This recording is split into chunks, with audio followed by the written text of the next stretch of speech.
Mesdames et messieurs, il est temps de vous informer. Soyez les bienvenus au sommaire. Le dimanche 13 novembre dernier s'est tenue la 10e journée portes ouvertes du grand séminaire 5 heures de Marie d'Anyama, un événement qui a marqué le jubilé de l'ILAS de l'établissement.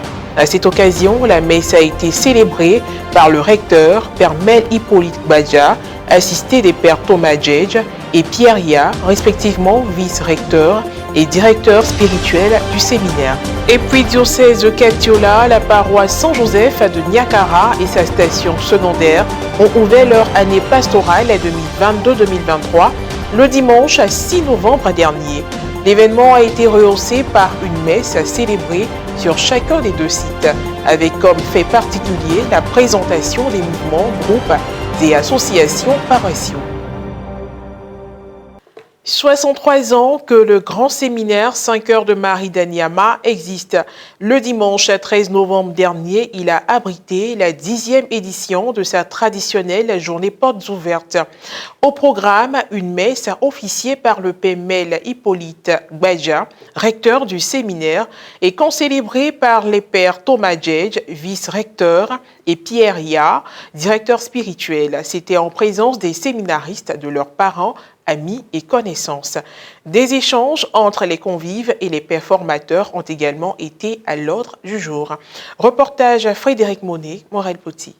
La 10e journée porte ouverte Open Days, couplée des 63 ans d'existence du grand séminaire 5 heures de Marie d'Anyama, a eu lieu le dimanche 13 novembre dernier. Année après année, l'initiative de la journée porte ouverte est devenue une belle occasion de retrouvailles et de rencontres entre pères formateurs, séminaristes, parents, amis et connaissances. Une journée marquée par une messe présidée par le recteur du séminaire, Père Mel Hippolyte Badja, et concélébrée par les pères Thomas Djedj, vice-recteur, Pierre Ya, directeur spirituel, en présence des religieux, séminaristes et des fidèles venus en grand nombre. Pendant sa prédication, le Père Mel Hippolyte Badja a exhorté l'Assemblée à rester vigilante et à faire totalement confiance au Christ. Pourquoi cette frénésie de certaines personnes à vouloir prédire la fin du monde? Et surtout, pourquoi cette fin du monde avec la venue du Seigneur, qui devait être un jour de joie, est présentée comme un jour de malheur par ses prophètes?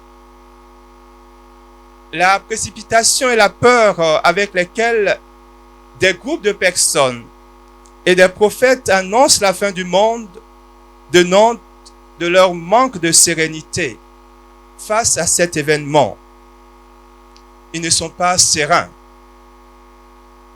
Si, comme dit le proverbe, on meurt comme on a vécu, ces gens ont de quoi avoir peur. Ils ont peur du jugement de Dieu. Ils redoutent ce jour de justice. Pourquoi? Parce qu'ils ont bâti leur vie sur l'imposture, sur le mensonge, sur la violence. Ils ont bâti leur vie sur du faux. Que chacun de nos actes, chacune de nos paroles écrit notre éternité. Beaucoup vivent en oubliant de prendre en compte les conséquences de leurs actes. Or, je pense que la grandeur de la dignité humaine, c'est aussi de pouvoir rendre compte de ses actes. Notre liberté nous engage en effet. Nos choix, nos silences, nos complicités nous engagent.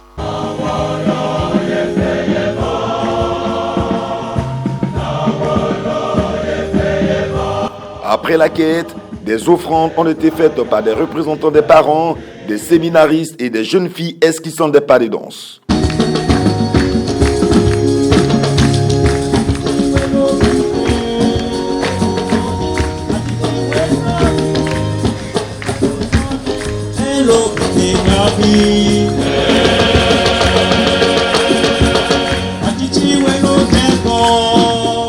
La messe a été également marquée par plusieurs moments forts, la distinction des amis de séminaristes, l'intervention du père Alexandre Kouassi Akré, professeur de droit canonique et père de tutelle à l'organisation de cet événement. Courtoisie à l'endroit de tous nos bienfaiteurs ici présents et ceux qui n'ont pu être là pour des raisons variées, pour avouer que leurs dons contribuent parfaitement au rayonnement de cette maison. Et le témoignage de M. Boka, qui depuis plusieurs années travaille au service du séminaire. Après la messe, a suivi un temps d'échange entre les parents, les connaissances et les pères formateurs sur la vie du séminaire et des séminaristes. Un partage fraternel a mis un terme à ces journées mémorables, marquant la 10e édition de la journée porte ouverte du grand séminaire 5 cœurs de Marie d'Anyama. Aujourd'hui, c'est un jour spécial pour nous, un événement inédit. Pourquoi? Tout simplement parce que notre maison fête à la fois les 63 ans et en même temps aussi les journées dites Open Day. Open Day, une expression anglaise qui signifie seulement journée portes ouvertes. Et à cette journée-là, c'est une occasion pour nous de recevoir nos parents, de prier avec eux, de se rendre des services et surtout de partager la joie.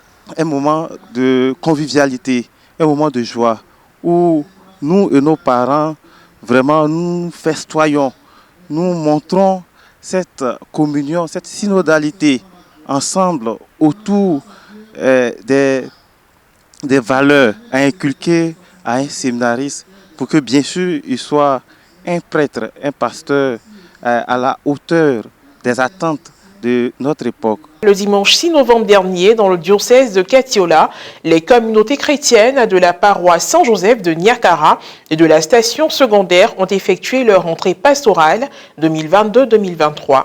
Pour la circonstance, la messe dite en la paroisse mère a été officiée par le père Gaston Koné, vicaire à Kong, et celle du second site a été célébrée par le curé, père Félix Ngapelé Koulibaly.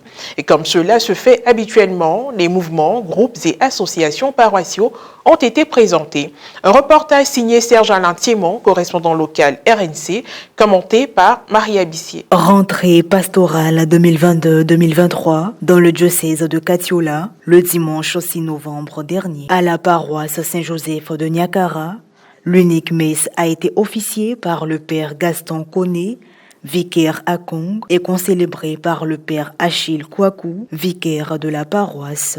Pendant sa prédication, le père Achille a rappelé aux fidèles que la rentrée pastorale est une occasion pour chacun de renouveler son engagement à faire avancer l'évangélisation.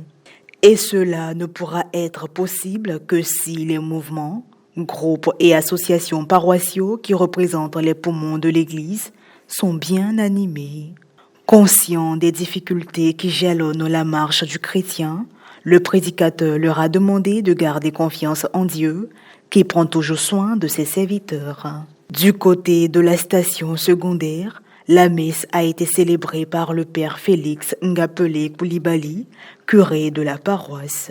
Au moment de l'offertoire, la chorale qui exécute les chants en français a fait des offrandes juste après la quête.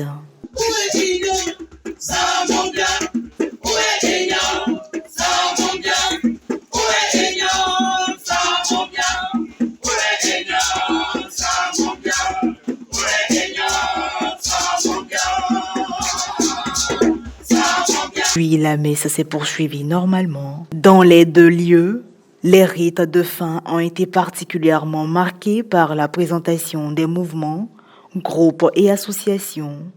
Les représentants de ces groupes ont reçu la bénédiction pour une fructueuse année pastorale. Nous avons passé une très belle entrée pastorale, que le Seigneur nous fortifie et nous aide à pouvoir accomplir notre mission et nos œuvres à travers son évangile. Très belle entrée pastorale. On a eu à connaître assez de groupes. J'invite tous les paroissiens à intégrer un groupe sur la paroisse. C'est en intégrant qu'on se sent dans une famille. Nous avons confié toutes nos actions, toutes nos activités et que le Seigneur nous accompagne durant cette année pastorale et qu'on fasse encore plus de progrès. C'est la fin de cette édition d'information. Merci de l'avoir suivi, que je veille sur nous. À très bientôt.